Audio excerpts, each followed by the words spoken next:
ಈ ವಯಸ್ಸಿನಲ್ಲೂ ನೋಡಿ ಎಂಥ ಕೆಲಸ ಮಾಡ್ತಾ ಇದ್ದಾರೆ ಅಂತ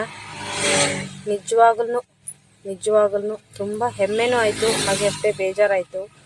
ಸಾಧಾರಣ ಈ ಕೆಲಸ ಶುರು ಮಾಡಿ ಇವರು 70 ವರ್ಷ ಆಯ್ತಂತೆ ಈ ದಂಪತಿಗಳು. ಈ ಇಳಿ ವಯಸ್ಸಿನಲ್ಲೂ ಈ ದಂಪತಿಗಳು ಇಷ್ಟು ಕಷ್ಟಪಡ್ತಿದ್ದಾರೆ. ನಾನು ಇಲ್ಲೊಂದು ಕಲ್ಲು ತಗೊಂಡೆ, ರುಬ್ಬಕ್ಕಲ್ಲು ಬೇಕಿತ್ತು. ಹಾಗೆ ಅವ್ರ ಹತ್ರ ಮಾತಾಡ್ತಾ ಅವರು ನನಗಲ್ಲಿ ಅಡ್ಜಸ್ಟ್ ಮಾಡಿಕೊಡ್ತಾ ಇದ್ರು. ಕಲ್ಲು ಗುಂಡಿಗೂ ಮತ್ತು ಕಲ್ಲಿಗೂ ಎರಡಕ್ಕೂ ಸರಿಯಾಗಬೇಕಲ್ವ, ಅಲ್ಲಿ ಕೆಲಸ ಮಾಡಿಕೊಡ್ತಾ ಇದ್ರು. ಇದು ಸಿದ್ದಾಪುರದಲ್ಲಿ, ಉತ್ತರ ಕನ್ನಡ ಜಿಲ್ಲೆಯ ಸಿದ್ದಾಪುರದಲ್ಲಿ ತಗೊಂಡಿದ್ದು ನಾನು. ಮೇನ್ ರೋಡಲ್ಲೇ ಇದೆ ಇವ್ರ ಅಂಗಡಿ.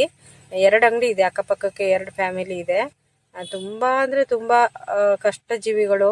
ಅದೆಷ್ಟು ಹೇಳ್ಕೊಂಡ್ರು ಮಾತಾಡಿದ್ರು ಅಂದರೆ ನನಗೆ ರೇಟ್ ಜಾಸ್ತಿ ಆದರೂ ತೊಗೋಬೇಕು ಅನ್ನಿಸ್ತು. ಆದರೆ ನಿಜವಾಗ್ಲೂ ರೇಟ್ ಜಾಸ್ತಿ ಆಗಿಲ್ಲ. ಈ ಕಲ್ಲಿಗೆ ಸಿಗೋದು ಇವಾಗ ರೇಟ್ ಜಾಸ್ತಿನೇ ಇದೆ. ಬಿಳಿ ಕಲ್ಲು ಎಲ್ಲರೂ ತೊಗೊತೀರಾ, ದಯವಿಟ್ಟು ಈ ಕಡೆ ಯಾರು ರುಬ್ಬಕಲ್ಲು ಬೇಕು ಅಂದರೆ, ಅದೇ ತಿರ್ಸಕಲ್ಲು ರುಬ್ಬಕಲ್ಲು ಬೇಕು ಅಂದರೆ ಇವ್ರ ಹತ್ರ ತೊಗೊಳ್ಳಿ. ಬೀಸಕಲ್ಲು ಎಲ್ಲದೂ ಇರುತ್ತೆ, ಕುಟ್ಟಕಲ್ಲು ಎಲ್ಲ ಇದೆ ಇವ್ರ ಹತ್ರ. ಈ ದಂಪತಿಗಳಿಗೆ ಒಂದು ಸ್ವಲ್ಪ ಹೆಲ್ಪ್ ಆಗುತ್ತೆ.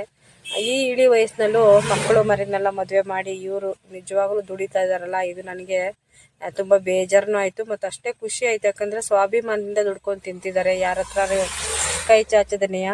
ಇನ್ನೂ ಇವ್ರಿಗೆ ದೇವರ ಆಯುಷ ಆರೋಗ್ಯ ಕೊಟ್ಟು ಕಾಪಾಡಲಿ, ಹಾಗೆ ಇವರಿಗೆ ಇನ್ನೂ ಶಕ್ತಿ ಕೊಡಲಿ ಭಗವಂತ ಅಂತ ಬೇಡ್ಕೊತೀನಿ. ಥ್ಯಾಂಕ್ ಯು ಸೋ ಮಚ್ ಬಂಧುಗಳೇ.